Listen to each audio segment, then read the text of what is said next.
नमस्कार दोस्तों। ये हिस्ट्री का पेपर है, ठीक है ना। हिस्ट्री का पेपर है। इसमें अपन ने 25 क्वेश्चन कर लिए। अब इससे आगे चलते हैं। एग्ज़ाम डेट है 18/11/2024 और आंसर की डेट है 9/12/2024। तो चलिए आगे चलते हैं। यहाँ तक देख चुके हैं, चल जल्दी जल्दी निकाल लेते हैं। 25 ही तो देखे है ना।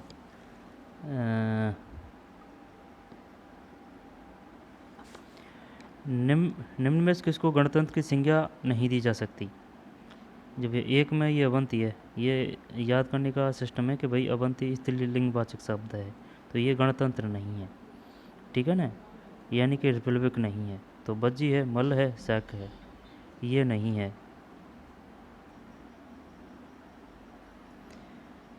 जब ये अवंती है ना, बज्जी, मल और शैक सही है, यानी कि इनमें गणतंत्र है। निम्नलिखित में किस सुल्तान ने खलीफा से अधिष्ठापन प्राप्त नहीं किया था? अधिष्ठापन मतलब आज्ञा नहीं ली थी। जब दो में एक है, मुबारक शाह खिलजी ने, जबकि फिरोज शाह तुगलक ने, मोहम्मद तुगलक ने, सिकंदर लोदी ने, इन तीनों ने ली थी भैया किया यानी परमिशन। खलीफा से अधिष्ठापन प्राप्त नहीं किया, मुबारक शाह खिलजी ने नहीं किया, फिरोज शाह तुगलक है, मोहम्मद तुगलक है और सिकंदर लोदी। तुगलक फिरोज शाह तुगलक वही बात है, चाहे फिरोज तुगलक कह दे या फिरोज शाह तुगलक कह दे। मोहम्मद बिन तुगलक कह दे, है ना, मोहम्मद बिन तुगलक कह दे या फिर मोहम्मद तुगलक कह दे, एक ही बात है। क्या है कि एनसीईआरटी ज़्यादातर मोहम्मद बिन तुगलक है ना, बिन नहीं लगाती है, बिन, ठीक है ना, एनसीईआरटी। बाकी जो और स्टेट लेवल की वो जो बुक होती है उनमें सब उनमें मोहम्मद बिन तुगलक लगता है। वही मोहम्मद बिन तुगलक है, मोहम्मद बिन तुगलक जो राजधानी चेंज की थी, ठीक है ना, सिक्का जारी किया था सिकंदर लोदी। जब सिकंदर लोदी, मोहम्मद तुगलक, फिरोज तुगलक, ये नहीं है भाई। विजयनगर शासकों ने न्याय के लिए 4 प्रकार के न्यायालय गठित किए। निम्नलिखित में से सर्वोच्च न्यायालय कौन सा था? शास्त्रीता नाम से पता चल रहा है। कौन सा अधिकारी अलाउद्दीन खिलजी की बाजार नियंत्रण नीति से संबंधित नहीं था? जब नीति से संबंधित नहीं था, बाजार नियंत्रण से, 4 में 4 है, ये नहीं है। सहनाए मंडी है, दीवान ए रियासत है, सराय ए अदल है। सहनाए मंडी, दीवान ए रियासत, सराय ए अदल। मुशरफ ए ममालिक नहीं है। उस सुल्तान का नाम बताइए जिसने तुर्कान ए चहलगानी का गठन किया। ये इल्तुतमिश है ना। और रक्त व लोहे की नीति किसने जारी की थी? बलबन है, रक्त व लोहे की, ठीक है ना, रक्त व लोहे की बलबन इल्तुतमिश है, जिसने तुर्कान ए चहलगानी। 5 में 2। निम्नलिखित में से कौन सी इमारत अलाउद्दीन खिलजी द्वारा नहीं बनाई गई? जब अलाउद्दीन खिलजी द्वारा नहीं बनाई गई, 6 में 2 है, मोट की मस्जिद, अलाउद्दीन खिलजी द्वारा नहीं बनाई मोट की मस्जिद। अलाई दरवाज़ा है, सीरी का किला है, हज़ार सितून, ये इस प्रकार से याद कर रखा है। अलाउद्दीन, अलाउद्दीन है ना, ई की मात्रा है, उद्दीन। तो इसी प्रकार ई की मात्रा सब में जिसमें अलाउद्दीन खिलजी ने निर्माण किया, जैसे एलाई, सीरी, सीतून, ठीक है ना, ई की मात्रा है, अलाउद्दीन, ठीक, अलाउद्दीन खिलजी, अलाई, सीरी और हज़ार सितून। निम्नलिखित संतों में कौन से संत कृष्ण के उपासक नहीं थे? रामानंद नहीं थे, ये राम भगवान के ही थे, है ना। 7 में 1 नहीं है, जबकि सूरदास है, निम्बकाचार्य है, वल्लभाचार्य है। निम्न में से कौन सा निर्गुण परमात्मा में विश्वास नहीं करता था? निर्गुण, निर्गुण परमात्मा में विश्वास नहीं। कहने का मतलब यह है कौन सा सगुण था? मीराबाई सगुण थी, यानी कि मूर्ति रूप में भगवान की आराधना करती थी, जबकि ये मूर्ति रूप में भगवान की पूजा नहीं करते थे, यानी कि ये निर्गुण थे। निर्गुण का मतलब है इन्होंने किसी प्रकार का आकार नहीं दिया भगवान को। दादू, नानक, कबीर, जबकि मीराबाई सगुण। किस सिलसिले के संत गरीब में जीने में विश्वास नहीं करते? सुहरावर्दी, 9 में 2। किस सूफी संत के शिष्य उन्हें सुल्तान उल मासिक के नाम से संबोधित करते थे? 10 में 4 है, निजामुद्दीन औलिया, निजामुद्दीन औलिया। किस सूफी संत के शिष्य उन्हें सुल्तान उल मासिक के नाम से संबोधित करते थे? मासिक। किस सूफी संत के शिष्य, है ना, उन्हें सुल्तान उल मासिक, पता नहीं है भाई, है ना। निजामुद्दीन औलिया है। यूरोपीय व्यापारी कंपनियों का भारत आगमन का क्रम है। पुर्तगाली, डच, अंग्रेज, फ्रेंच। 11 में 3 सही है। पुर्तगाली, डच, अंग्रेजी ऐसे है ना, जैसे कि क्रम है ना, पुर्तगाली के बाद में डच में 2 अक्षर है, तो भाई ये सेकंड ही नंबर पर है। पुर्तगाली, डच, अंग्रेज, फ्रेंच। उन घटनाओं को चिन्हित कीजिए जो वारेन हेस्टिंग के काल में घटित हुई। जब 12 में 4 है। 4 का मतलब ये है राजा जय सिंह की गिरफ्तारी, अवध की बेगमों की लूट, नंद कुमार का मुकदमा, रेगुलेशन एक्ट का एकीकरण।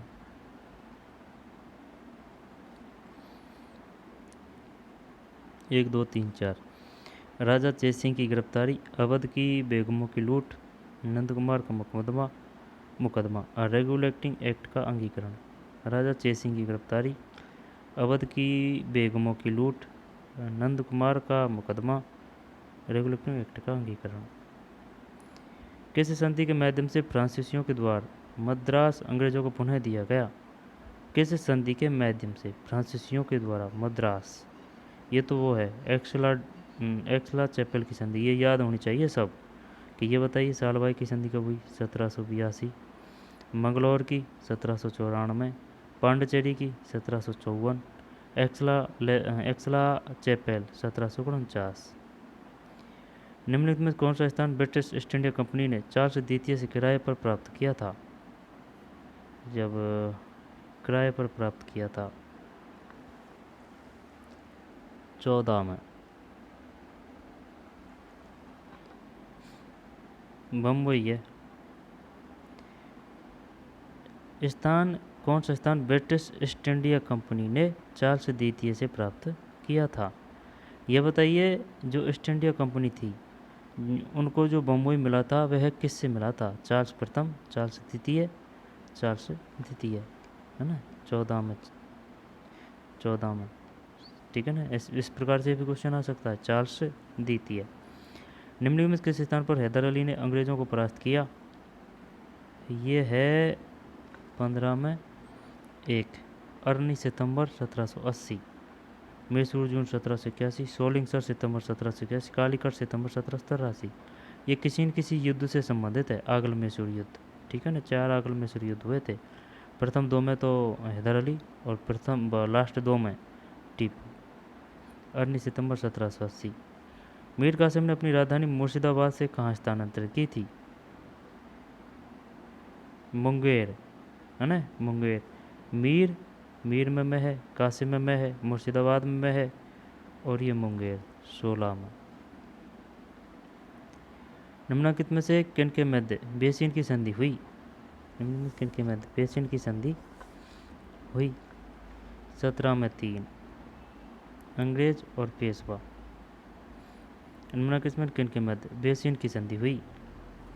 अंग्रेज और पेशवा। निम्नलिखित में किन के मध्य जब अंग्रेज और पेशवा है भाई, ध्यान रखना है। होलकर, सिंधिया, ये भोसले, ये सब है ना, ये पेशवान के ही अंडर में थे, इनके ही अंतर्गत काम करते थे। यानी इनको ये पेशवा कोई सर्वा मानते थे। सिंधिया हो, होलकर हो, भोसले हो, ठीक है ना, अंग्रेज और पेशवा। किस ब्रिटिश सेनापति ने हैदर अली को पोर्टो नोवो के युद्ध में पराजित किया था? Sir Eyre Coote.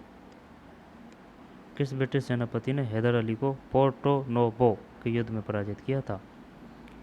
सर आयरकूट है भाई। पोर्टो नोवो युद्ध किन किन के मध्य हुआ? ब्रिटिश सेनापति हैदर अली और अंग्रेज। ये बताइए पोर्टो नोवो का युद्ध किन किन के मध्य हुआ? ब्रिटिश और हैदर अली। जो ब्रिटिश से थे कौन? Sir Eyre Coote.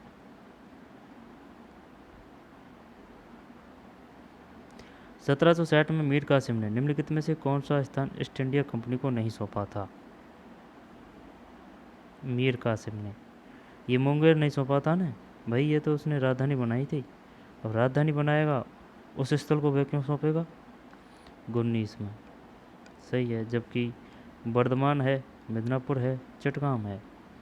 वर्धमान, ठीक है, मिदनापुर, वर्धमान, मिदनापुर, चटगांव। वर्धमान सौंप दिया, मिदनापुर सौंप दिया, चटगांव सौंप दिया। ये नहीं सौंपा था भाई, ठीक है। कौन सा ब्रिटिश गवर्नर जनरल सहायक संधि प्रथा से संबंधित था? जब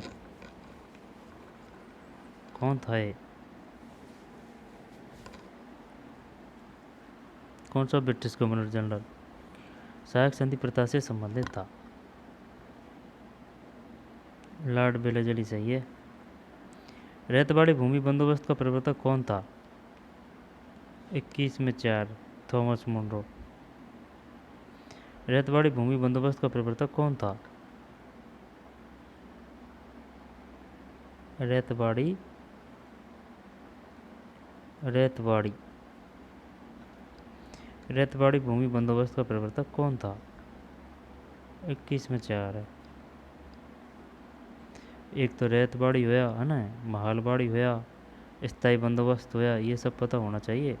किसकी क्या विशेषता है, किस किस के समय हुआ था, किसका क्या सिस्टम है, किस से किस प्रकार से कौन सी बात संबंधित है, ठीक है ना। चाहे वो रैतवाड़ी हो, चाहे वो महालवाड़ी हो, और रैतवाड़ी है ना, चाहे रैतवाड़ी हो, चाहे महालवाड़ी हो, चाहे स्थायी बंदोबस्त हो। जब स्थायी बंदोबस्त हो तो देने वाला टोडरमल, महलवाड़ी और रैतवाड़ी, ठीक है ना।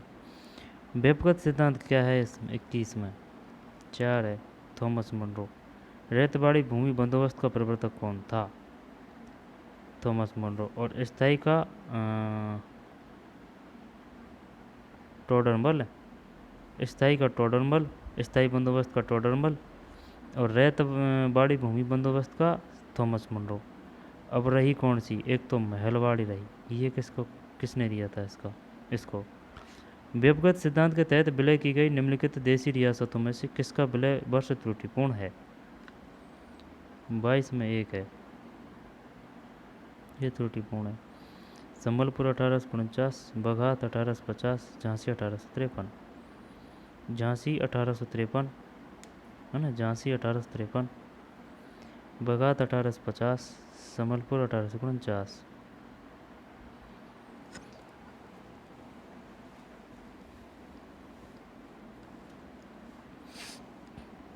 व्यक्तिगत सिद्धांत के तहत विलय की गई निम्नलिखित देशी रियासतों में से किसका विलय वर्ष त्रुटिपूर्ण है? जब ये बताइए, संबलपुर को कब मिलाया गया था? 1849, बघात 1850, झांसी 1853।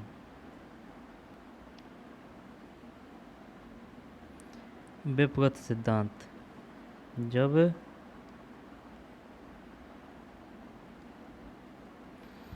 22 में 1 है। संबलपुर 1849 में किसका विलय वर्ष त्रुटि, यानी संबलपुर को मिलाया गया था 1849 में, 1 बघात 1850, झांसी 1853। और अवध को कब मिलाया था? अवध का पता नहीं है भाई। झांसी 1853 है, सही है, झांसी 1853 है ना, झांसी 1853, बघात 1850, संबलपुर 1849। 1849 संबलपुर, संभलपुर संभलपुर संबलपुर 1849, बघात 1850, संबलपुर 1849, 1 बघात 1850, झांसी 1853। और अवध को शायद 1848 में मिलाया था, ध्यान नहीं है ना। संविधान सभा के स्थायी अध्यक्ष कौन थे? डॉक्टर राजेंद्र प्रसाद। 23 में 3। ब्रिटिश भारत में केंद्रीय और प्रांतीय वित्त को पृथक करने की दिशा में प्रथम कदम किसने उठाया? ब्रिटिश भारत में केंद्रीय और प्रांतीय वित्त को पृथक करने की दिशा में प्रथम कदम किसने उठाया?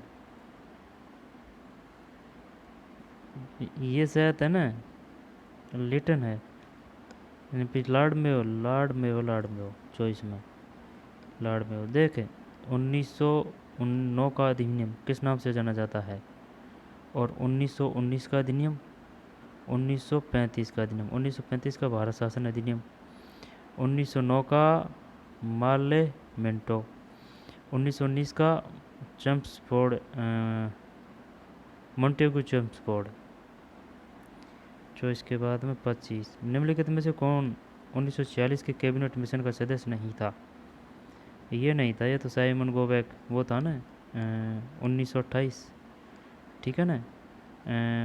पंडित नहीं, वो लाला लाजपत राय के लाठी दी गई थी और वो घायल हो गए थे। उसने कहा था कि मेरे सर पर हर एक एक लाठी ब्रिटिश साम्राज्य के ताबूत पर कील साबित होगी, ठीक है ना। वही है साइमन गोबैक, ये अलग है। जबकि लॉर्ड पैट्रिक लॉरेंस है, सर स्टफोर्ड क्रिप्स है, मिस्टर अलेक्जेंडर है। भारतीय संविधान के किन अनुच्छेदों में स्वतंत्रता के अधिकार का प्रावधान है? किसकी बात कर रहा है? स्वतंत्रता की 1922 है, 26 में एक है, सही है, 19 से 22। संविधान का कौन सा अनुच्छेद बलाश्रम पर प्रतिबंध लगाता है? जब संविधान कौन सा अनुच्छेद बलाश्रम पर प्रतिबंध लगाता है? ये 23 है, 27 में है ना, 23। संविधान कौन सा अनुच्छेद बलाश्रम पर प्रतिबंध लगाता है? अनुच्छेद 23। मिस्र में सूर्य देवता की पूजा किस नाम से की जाती है? जब ये की जाती है रे, 28 में 2 रे। कौन सा युग में सम्मिलित नहीं है? यूनानी देवता। जब देख, अब हो गए जो पढ़ने थे ना, जो पढ़ लिए पढ़ने, अब इससे आगे चल रहे हैं। अब ये पहले पढ़ चुके हैं इन 25 क्वेश्चनों को। कौन सा युग में सम्मिलित नहीं है? यूनानी देवता।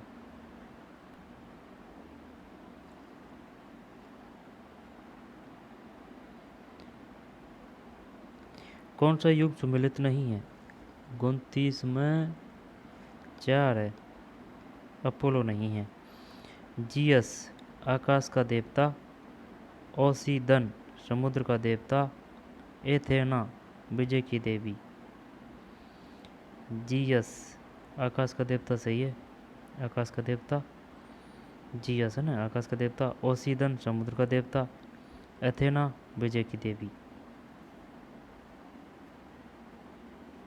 बताइए, जो यूनानी देवता है उनमें जीसस किसका देवता था?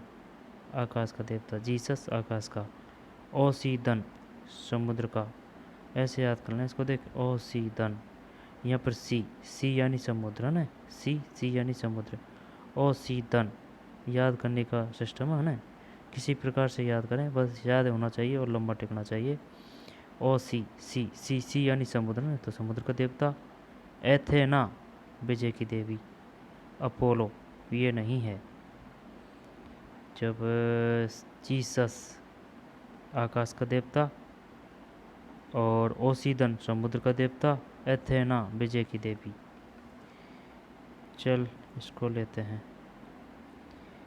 जीसस आकाश का, ओसीदन समुद्र का, एंथेना विजय की देवी।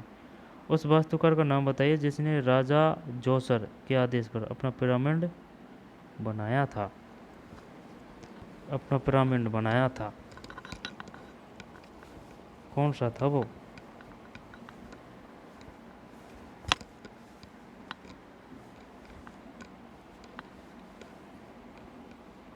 जिसने अपना वो बनाया था।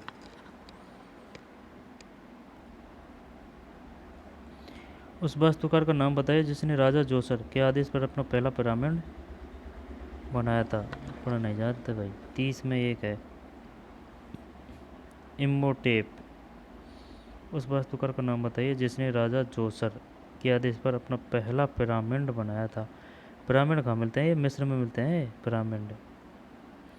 उस वास्तुकार का नाम बताइए जिसने राजा जोसर के आदेश पर पहला पिरामिड बनाया था।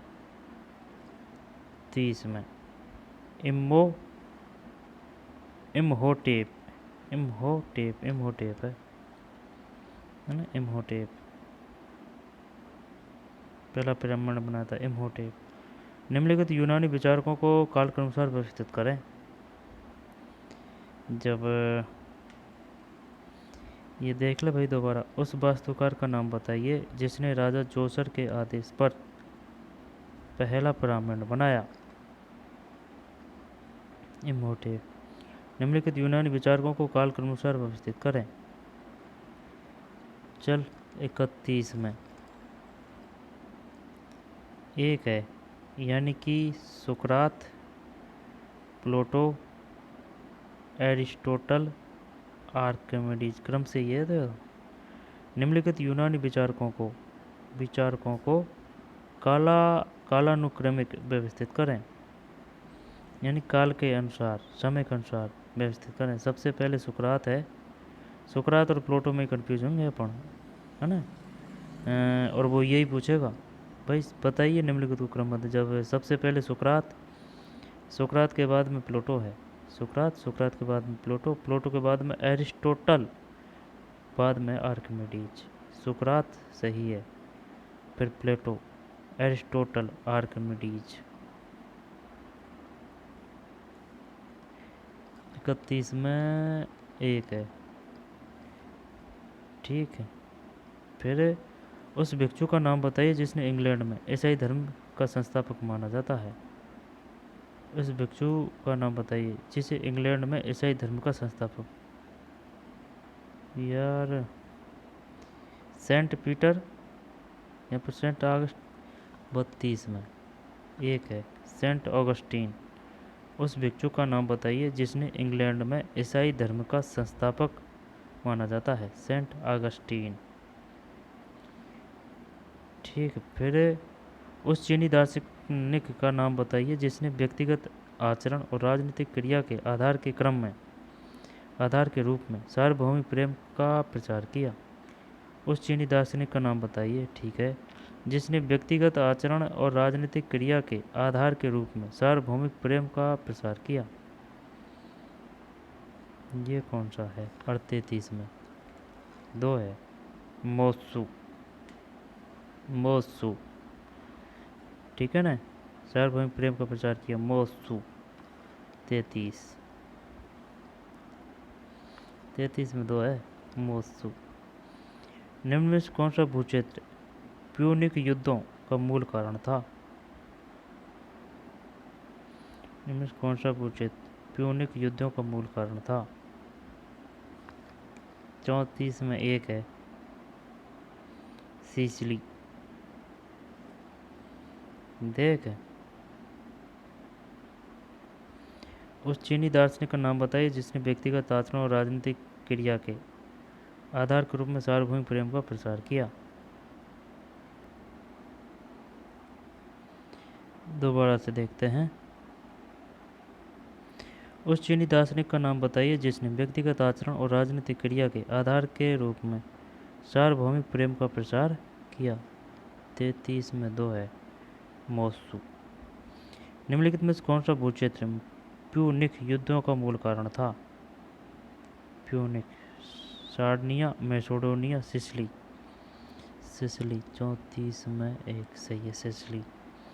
कौन सा भूक्षेत्र प्यूनिक युद्धों का मूल कारण था? सिसिली। फिर राज्य का इस्लामी सिद्धांत त्रिस्तरीय विचार पर आधारित था। इस संदर्भ में निम्न में से कौन सा सत्य नहीं है? राज्य का इस्लामिक सिद्धांत त्रिस्तरीय विचार पर आधारित था। इस संदर्भ में निम्नलिखित में से कौन सा सत्य नहीं है?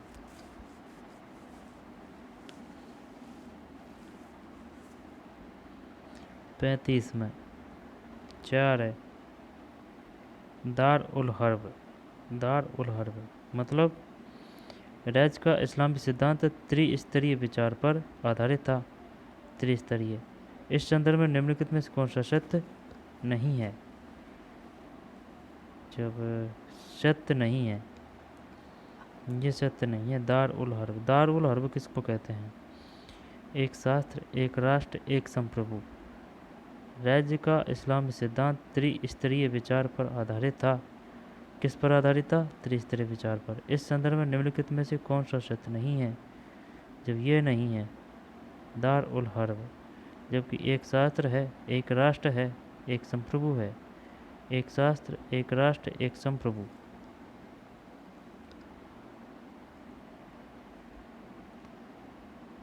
एक शास्त्र, एक राष्ट्र, एक संप्रभु में कौन सा सत्य नहीं है? जबकि दार उल हर्ब सत्य नहीं है।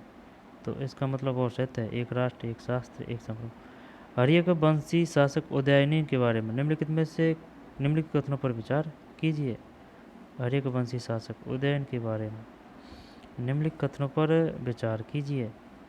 जब वह अजातशत्रु के काल में चंपा का गवर्नर था, उसने कुसुमपुर पाटलिपुत्र का निर्माण करवाया था। 36 में एक है, केवल एक। वह अजातशत्रु के काल में चंपा का गवर्नर था, उसने कुसुमपुर पाटलिपुत्र का निर्माण करवाया था।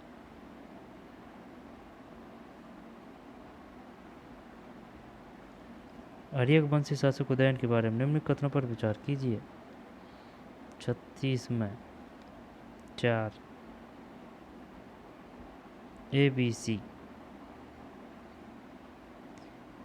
वह अजातशत्रु के काल में चंपा का गवर्नर था, उसने कुसुमपुर, पाटलिपुत्र का नाम था पहले, कुसुमपुर का निर्माण करवाया था। वह जैन मतानुयायी था। हर्यक वंश शासक उदयन के बारे में निम्नलिखित कथनों पर विचार की। वह अजातशत्रु के काल में चंपा का गवर्नर था, उसने कुसुमपुर पाटलिपुत्र का निर्माण करवाया था। वह जैन मतानुयायी था।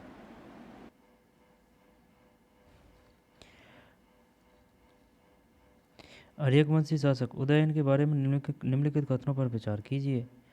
जब 36 में 4 है, 4 का मतलब ABC, यानी कि वह अजातशत्रु के काल में चंपा का गवर्नर था, उसने कुसुमपुर पाटलिपुत्र का पहले नाम क्या था, कुसुमपुर का निर्माण करवाया। वह जैन मतानुयायी था। ये सब सही है। और ये बताइए, उदयन था ना, उदयन शासक, वह किस वंश से संबंधित था? हर्यक वंशी शासक उदयन के बारे में निम्नलिखित कथनों पर विचार कीजिए। वह अजातशत्रु के काल में चंपा का गवर्नर था, उसने कुसुमपुर पाटलिपुत्र का निर्माण करवाया था। वह जैन मतानुयायी था।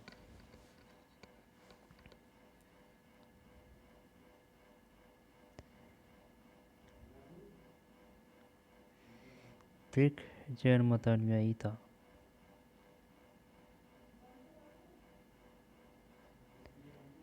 निम्नलिखित कौन सा भूक्षेत्र है ना, ये सिसली है। राज्य का इस्लामी सिद्धांत, जब इसमें दार उल हर्ब है 35 में, कौन सा सत्य नहीं है? ये नहीं है। जबकि एक शास्त्र, एक राष्ट्र, एक संप्रभु। हर्यक वंशी शासक उदयन के बारे में निम्नलिखित कथनों पर विचार कीजिए। इसमें ये सभी सत्य है भाई, सभी सत्य का मतलब ABC। हर्यक वंशी शासक उदयन के बारे में निम्नलिखित कथनों पर विचार कीजिए। वह अजातशत्रु के काल में चंपा का गवर्नर था। अजातशत्रु के काल में चंपा का गवर्नर था, उसने कुसुमपुर पाटलिपुत्र का निर्माण करवाया था। वह जैन मतानुयायी था, यानी कि वह अजातशत्रु के काल में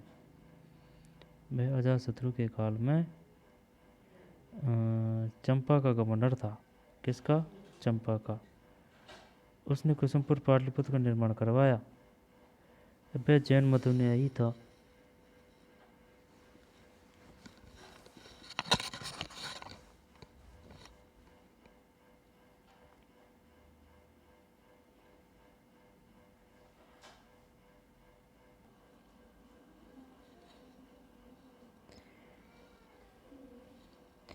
हर्यक वंशी शासक उदयन के बारे में निम्न कथनों पर विचार कीजिए। ABC।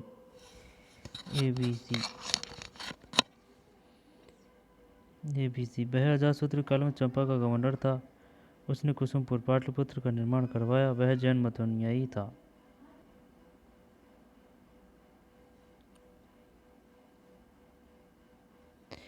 दोबारा देख ले। राज्य का इस्लामिक सिद्धांत त्रिस्तरीय विचार पर आधारित था। इस संदर्भ में निम्नलिखित में कौन सा सत्य नहीं है? दार उल इस्लाम 35। जबकि एक शास्त्र, एक राष्ट्र और एक संप्रभु। राज्य का इस्लामिक सिद्धांत त्रिस्तरीय विचार पर आधारित था। इस संदर्भ में निम्नलिखित में से कौन सा सत्य नहीं है? हर्यक वंशी शासक उदयन के बारे में निम्नलिखित कथनों पर विचार कीजिए। ABC है हमें। वह अजातशत्रु के काल में चंपा का गवर्नर था। चंपा की राजधानी क्या थी? अंग, यानी कि अंग की राजधानी थी चंपा, चंपा के अंग है। उसने कुसुमपुर पाटलिपुत्र का निर्माण करवाया। पाटलिपुत्र का पहले नाम क्या था? कुसुमपुर। वह जैन मत अनुयायी था। उदयन की बात है। परास्त होने के पश्चात सेल्यूकस ने कौन सा क्षेत्र चंद्रगुप्त मौर्य को नहीं सौंपा था? परास्त होने के पश्चात सेल्यूकस ने कौन सा क्षेत्र चंद्रगुप्त मौर्य को नहीं सौंपा था? 37 में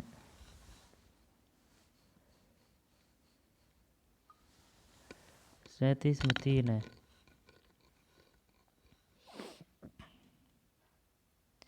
विक्टेरिया। परास्त होने के पश्चात सेल्यूकस ने कौन सा क्षेत्र चंद्रगुप्त मौर्य को नहीं सौंपा था? विक्टेरिया। 37 में विक्टेरिया। जबकि आरोकोसिया, एरिया, गेड्रोसिया, एराकोसिया, एरिया, गेड्रोसिया, एराकोसिया है, एरिया है, गेड्रोसिया है। परास्त होने के पश्चात सेल्यूकस ने कौन सा क्षेत्र चंद्रगुप्त मौर्य को नहीं सौंपा था? सेल्यूकस ने परास्त होने के पश्चात सेल्यूकस ने कौन सा क्षेत्र चंद्रगुप्त मौर्य को नहीं सौंपा था? 37 में 3। जबकि एराकोसिया, एरिया, गेड्रोसिया ये तो दे दिए थे, विक्टेरिया नहीं दिया भाई। 37 में विक्टेरिया नहीं दिया। शीताध्यक्ष, शुल्काध्यक्ष, सूत्राध्यक्ष किस मंत्री से संबंध थे? शीताध्यक्ष, शुल्काध्यक्ष और सूत्राध्यक्ष किस मंत्री से संबंध थे? 38 में 2 है समाहर्ता। शीताध्यक्ष, शुल्काध्यक्ष, सूत्राध्यक्ष। सीता, शुल्का और सूत्रा। शीताध्यक्ष, शुल्का, सीता, शुल्का और सूत्रा 38 में समाहर्ता है। 38 में समाहर्ता है। समाहर्ता। शीताध्यक्ष, शुल्काध्यक्ष, सूत्राध्यक्ष किस मंत्री से संबंधित है? समाहर्ता। अयोध्या अभिलेख में पुष्यमित्र शुंग के लिए किस विरुद्ध का प्रयोग किया गया? 39 में 2। द्विश्वमेध याजी, द्विश्वमेध याजी, द्विश्वमेध याजी अयोध्या अभिलेख में पुष्यमित्र शुंग के किस अयोध्या अभिलेख में पुष्यमित्र शुंग के लिए किस विरुद्ध का उपयोग किया गया? 39 में 2। द्विश्वमेध याजी अयोध्या अभिलेख में ये बताइए अयोध्या अभिलेख से संबंधित है? पुष्यमित्र शुंग के लिए किस विरुद्ध का प्रयोग किया गया? द्विश्वमेध याजी। 39 में 2। अयोध्या अभिलेख में पुष्यमित्र शुंग के लिए अयोध्या अभिलेख किससे संबंधित है? अयोध्या अभिलेख। अयोध्या अभिलेख में पुष्यमित्र शुंग के लिए किस विरुद्ध का प्रयोग किया गया? 39 में 2 है द्विश्वमेध याजी। द्विश्वमेध याजी शायद इसने 2 अश्वमेध यज्ञ किए थे, इस वजह से दी से 2 है ना। अश्वमेध याजी, अश्वमेध यज्ञ भी छुपा हुआ है इसमें अक्षर में। द्विश्वमेध याजी 2 अश्वमेध यज्ञ। इस प्रकार से क्वेश्चन आता है, बताइए किसने 2 अश्वमेध यज्ञ किए थे? पुष्यमित्र शुंग ने, है ना। दी यानी 2, स्वरमेध यज्ञ, स्वरमेध याजी यानी कि 2 अश्वमेध यज्ञ करने वाला पुष्यमित्र शुंग। वासुदेव के सम्मान में विदिशा में गरुड़ स्तंभ का निर्माण किसने करवाया था? 40 में हेलियोडोरस। वासुदेव के सम्मान में विदिशा में वासुदेव के सम्मान में विदिशा में गरुड़ स्तंभ का निर्माण किसने कराया था? 40 में 1 है हेलियोडोरस। 40 में 1 है हेलियोडोरस। 40 में 1 है हेलियोडोरस। 40 फिर 41। मौर्यतल काल में किस प्रकार के विवाह को अवैध माना जाता था? शायद 8 होना चाहिए। 41 में नहीं, गांधार है। मौर्योत्तर काल में किस प्रकार के विवाह को अवैध माना जाता था? अवैध माना जाता था। गांधर्व। मौर्योत्तर काल में किस प्रकार के विवाह को अवैध माना जाता था? मौर्य, एक तो मौर्य काल और मौर्य काल के बाद में उतरता हुआ है ना मौर्योत्तर गांधर्व, जबकि ब्रह्मा है, प्रजापति है, आर्ष है मौर्योत्तर काल में, लेकिन अवैध माना जाता था गांधर्व। गांधर्व इसके बाद में ब्रह्मा है, प्रजापति है, आर्ष है, यानी कि उनको अनुमति थी, ये किए जाते थे। आर्ष तो और भी वो था खतरनाक गांधर्व से, लेकिन ये बैन था भाई, और बाकी सब चालू थे। किसकी बात है? मौर्योत्तर काल की। गांधार कला शैली का विकास किस राजवंश काल में हुआ था? गांधार कला का विकास, गांधार कला शैली का विकास किस राजवंश काल में हुआ था? 42 में 3 है कुषाण। गांधार कला शैली का विकास किस राजवंश काल में हुआ था? कुषाण। गांधार कला शैली का विकास किस राजवंश काल में हुआ था? कुषाण। गांधार कला शैली का विकास किस राजवंश काल में हुआ था? कुषाण। ठीक, कुषाण। 42 में 3। गांधार कला शैली का विकास किस राजवंश काल में हुआ? कुषाण। गांधार शैली का विकास किस राजवंश काल में हुआ? 42 में 3। कुषाण। ग्रहण के संबंध में वैज्ञानिक विवेचना करने वाला प्रथम खगोल वैज्ञानिक कौन था? ग्रहण के समय में आर्यभट्ट। आर्यभट्ट।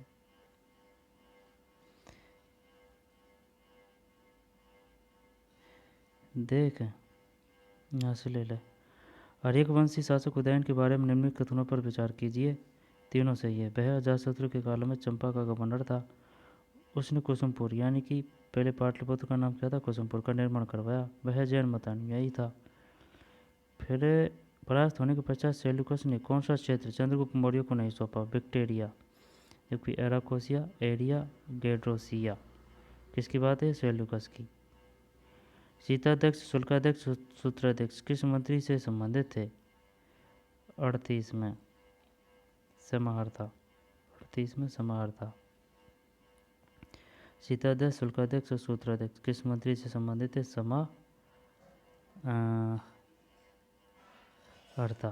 समाहर्ता। अयोध्या अभिलेख में पुष्प शुंग के लिए किस विरुद्ध का प्रयोग किया गया है? अयोध्या। ये बताइए अयोध्या अभिलेख किससे संबंधित है? अयोध्या पुष्यमित्र शुंग विरुद्ध का प्रयोग किया गया है। द्विश्वमेध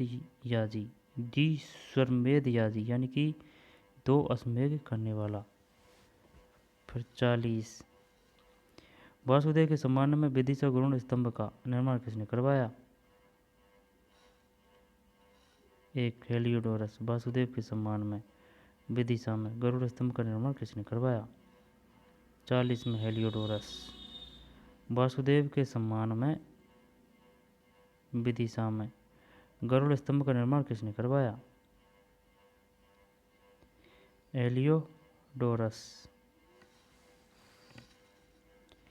वासुदेव के सम्मान में विदिशा में गरुड़ स्तंभ का निर्माण किसने करवाया?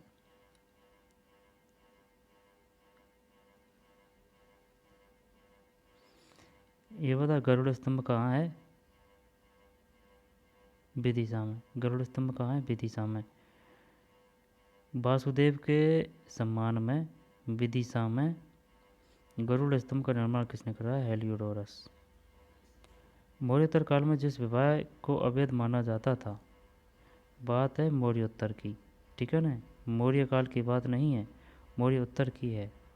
गांधर्व 41 में, जबकि ब्रह्मा है, प्रजापति है, आश्रय है, ये बैन था। गांधार कला शैली का विकास किस राजवंश काल में हुआ था? ये है कुषाण। गांधार कला शैली का विकास किस राजवंश काल में हुआ था? कुषाण। गांधार कला शैली का विकास कुषाण। ग्रहण के संबंध में वैज्ञानिक विवेचना करने वाला प्रथम खगोल वैज्ञानिक कौन था? तब ये था 43 में।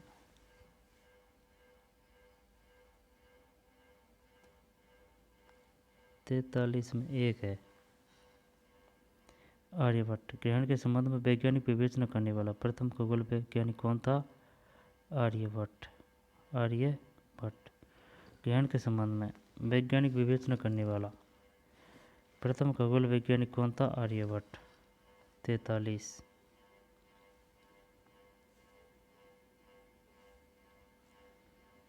ग्रहण के संबंध में वैज्ञानिक विवेचना करने वाला प्रथम खगोल वैज्ञानिक कौन था? आर्यभट्ट। 43 में एक। तमिल व्याकरण का निम्न में सबसे प्राचीनतम ग्रंथ कौन सा था? ये तो वो है शिल्पादिक, नहीं, तोलकाप्पियम। तोलकाप्पियम 44। तोलकाप्पियम सही है। तमिल व्याकरण का निम्न में सबसे प्राचीनतम ग्रंथ कौन सा है? तोलकाप्पियम। तमिल व्याकरण का निम्न में सबसे प्राचीनतम ग्रंथ कौन सा था? तोल्काप्पियम। ग्रहण के संबंध में वैज्ञानिक विवेचना करने वाला प्रथम खगोल वैज्ञानिक कौन था? 43 में एक आर्यभट्ट। और तोल्काप्पियम कौन था? तोल्काप्पियम। वह गुर्जर प्रतिहार शासक का नाम बताइए जो अपनी राजधानी भीनमाल से कन्नौज ले गया। उस गुर्जर प्रतिहार शासक का नाम बताइए जो अपनी राजधानी भीनमाल से कन्नौज ले गया। भीनमाल से कन्नौज। 45 में 3 नागवट द्वितीय। उस गुर्जर प्रतिहार का शासक का नाम बताइए जो अपनी राजधानी भीनमाल से कन्नौज ले गया। नागवट द्वितीय।